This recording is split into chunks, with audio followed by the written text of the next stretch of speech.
एक बार की बात है, सीतापुर नाम का एक गांव था। बहुत से लोग दूर दूर से सीतापुर में चॉकलेटें खरीदने आया करते थे, क्योंकि उस सीतापुर में एक बहुत ही बड़ी फैक्ट्री थी जिसमें बहुत से गांव वाले काम किया करते थे और अपना जीवन व्यतीत कर रहे थे। गांव के अन्य लोग गाय का दूध बेचकर फैक्ट्रियों में अपना जीवन व्यतीत करते थे। एक बार पिंकू घर से बहुत सारी चॉकलेटें लेकर लकड़ियां इकट्ठा करने के लिए जंगल में जाता है। जंगल में लकड़ियां इकट्ठा करते करते पिंकू थक जाता है। तब पिंकू एक बड़े से पेड़ के नीचे बैठकर चॉकलेटें खाने लगता है। जिस पेड़ के नीचे बैठकर पिंकू चॉकलेटें खा रहा था, उसी पेड़ पर एक चुड़ैल रहती थी। चॉकलेटें खाने की आवाज से चुड़ैल उठ जाती है और बोलती है, ये खान की आवाज कहाँ से आ रही है और इतनी अच्छी खुशबू कहाँ से आ रही है? नीचे पिंकू चॉकलेट खाते हुए बोल रहा था। अरे वाह, क्या चॉकलेटें हैं, मजा आ जाता है इन चॉकलेटों को खाकर। एक हमारा ही गांव है जो कि इन चॉकलेटों के लिए फेमस है। पिंकू के पास इतनी सारी चॉकलेटें थी कि बैठने के कारण कुछ चॉकलेटें वहीं पर गिर जाती हैं। पिंकू जल्दी से अपनी लकड़ियां लेकर चला जाता है। फिर चुड़ैल नीचे उतरती है और एक चॉकलेट खा कर देखती है। चुड़ैल चॉकलेट खा लेती है और बोलती है, आ गया। क्या चॉकलेट है?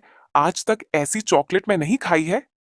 मजा भी आ गया है, लेकिन मेरा पेट भी नहीं भरा और ना ही मन भरा है। लगता है मुझे और चॉकलेटीन के लिए गांव में जाना पड़ेगा। वहीं पर मुझे चॉकलेट ही मिलेगी। फिर चुड़ैल पूरे गांव में चॉकलेट ढूंढते फिरती है। घरों में, दुकानों में चुड़ैल जाकर देखती है, लेकिन चुड़ैल को ज्यादा चॉकलेटें नहीं मिलती हैं। चुड़ैल के पास जो चॉकलेटें होती हैं, चुड़ैल उन चॉकलेटों को भी खा लेती है, लेकिन चुड़ैल का मन नहीं भरता है। चुड़ैल अभी भी चॉकलेटें ढूंढ रही थी, बहुत सारी। ऐसे ही करते करते चुड़ैल को एक बड़ी सी बिल्डिंग दिखती है। बहुत से लोग वहां पर चॉकलेटें कर जा रहे थे। चुड़ैल उसी बिल्डिंग में चली जाती है। चुड़ैल को फैक्ट्री में बहुत सारी चॉकलेटें दिखती हैं। चुड़ैल इतनी सारी चॉकलेटें देखकर खुश हो जाती है और रात होते सारी की सारी चॉकलेटें खा जाती है और फिर चली जाती है। अगले दिन जब फैक्ट्री में काम करने वाले लोग आते हैं तो आपस में बात कर रहे थे कि इतनी सारी चॉकलेटें कहाँ चली गई और कौन ले गया, या इतनी सारी चॉकलेटें कौन चोरी कर सकता है, या कौन इतनी सारी चॉकलेटें खा सकता है एक बार में। सभी लोग चिंता करने लगते हैं। तभी वहां पर फैक्ट्री का मालिक आ जाता है और यह सब बातें सुनने के बाद बोलता है, गांव वालों सुनो, यह चोरी जिसने भी की है उसे जो भी ढूंढेगा मैं उसे इनाम दूंगा। सभी गांव वाले फिर से काम करने लगते हैं। दूसरी तरफ चुड़ैल बहुत ज्यादा खुश थी और इतनी सारी चॉकलेटें जो खाने को मिली थी उसके बारे में वह सोच सोच कर हंस रही थी और बोल रही थी, अब तो मजा ही मजा आएगा। अब से जब भी मेरा मन करेगा चॉकलेट खाने का, मैं इस फैक्ट्री में चली जाया करूंगी खाने के लिए रात को, और किसी को पता भी नहीं चलेगा कि यह सारी चॉकलेट है।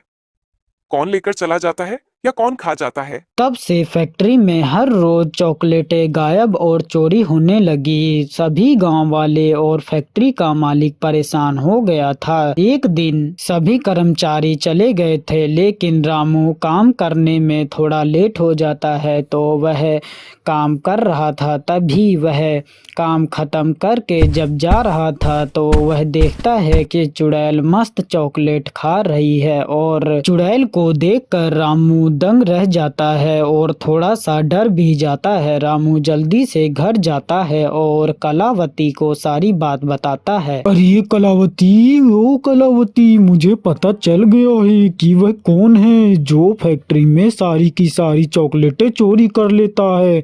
असल में वो चॉकलेटें चोरी नहीं करता है, वह सारी चॉकलेटें खा लेती है। वह एक चुड़ैल है जो कि सारी की सारी चॉकलेटें खा ले रही है और हमें पता भी नहीं चल रहा था। वह तो चॉकलेटें ऐसे खा रही थी जैसे कभी ना खाई हो। क्या क्या बोल रहे हो? हे भगवान, अब ये क्या हुआ? चॉकलेटें वो भी चुड़ैल खा रही है, सोचने वाली बात है। अरे इसमें सोचने की क्या बात है, चुड़ैल क्या चॉकलेटें नहीं खा सकती हैं? मैं कल के कल ही फैक्ट्री के मालिक को यह सब बता दूंगा कि यह सब कौन कर रहा है और चोरी कौन कर रहा है असल में। रामू सारी बात फैक्ट्री के मालिक को बता देता है। फिर फैक्ट्री का मालिक एक आइडिया निकालता है इन सब से छुटकारा पाने के लिए। फैक्ट्री का मालिक सभी कर्मचारियों से चॉकलेट में एक ऐसा केमिकल मिला देता है जिसकी वजह से उसे खाते ही चॉकलेट, जो भी उस चॉकलेट को खाएगा उसके सारे के सारे दांत टूटकर अपने आप गिर जाएंगे। फिर रात को चुड़ैल फिर से आती है और सारे की सारी चॉकलेट खा जाती है। सभी गांव वाले दूर से छिपकर यह सब देख रहे थे। अगले दिन सुबह जब चुड़ैल उठती है और कुछ खाने के लिए जाती है तो जैसे ही वह कुछ खाने के लिए उठाती है और मुंह में रखती है वैसे ही उसके सारे के सारे दांत जमीन पर गिर जाते हैं। चुड़ैल यह सब देखकर जोर जोर से रोने लगती है।